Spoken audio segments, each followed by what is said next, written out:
Hello guys, good morning, welcome back to my channel જેનું નામ છે Lalita and Tanu family blog.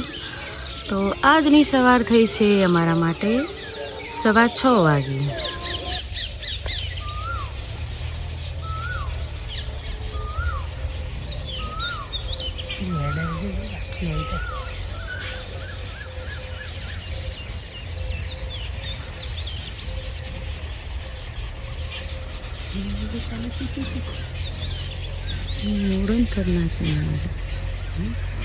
સાહેબ હવે ઉઠ્યા છે 10 વાગે. કેટલા વાગે? 10 વાગે. કોઈ કહેવાનું થાય તમારું તમારા ચાહક મિત્રોને? Good morning, good morning. ઘરમાં બધું રમણ ભમણ પડી.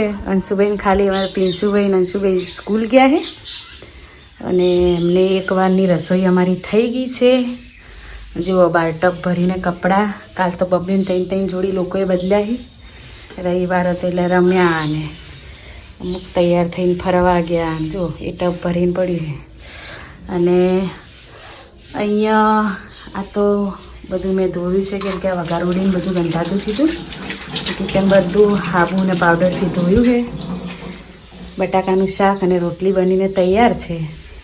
બસ આટલું કરી છે આજે. જો મિત્રો, આજે આવ્યું છે પાર્સલ. કેમ કે અમે ઘરનું તો ભાવતું છે નહીં, બસ ચટાકિયા થઈ ગયા. કાં તો પાલક પકોડા અને કાં તો બહારનું ખાવું. ને આજ શું લઈને આવ્યો?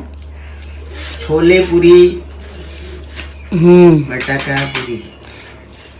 છોલે આયા હે? છોલે ભી આયા. બરાબર. ઘેર તો મારું બેટું બટાકાને શાકે અડાઈ રહી જો. અને આ તો બટાકા લઈને આવે. પૂરી ને બટાકા હમણાં નથી કર્યા શું આપણે? તું કરે ના લાવ અલગ હોય. તો બજારનું ખાવાની તમને આદત પડી ગઈ, બીજું કોઈ નહીં. સરસ મજા નહીં આવે. અમારે તો કોઈ ખાવું નહીં. મેં ઘરનું ખાશો તમે ખાઓ.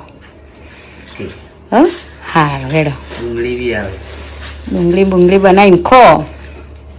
તને ભૂખ લાગી યાર, જલ્દી કરી યાર તું.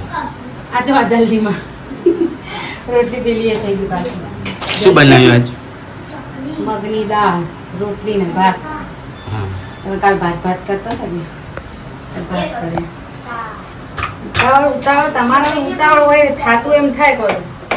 થાતું થાવ એટલે લેટ નહીં કરવાનું યાર. આટલું ખાવાના ટાઈમે ખાવાનું તૈયાર હોવું જોઈએ. એક વાનું તો અહીંયા રોધીને આલ્યું, ખાઈને બેઠા રે. પૂછો બે છોકરો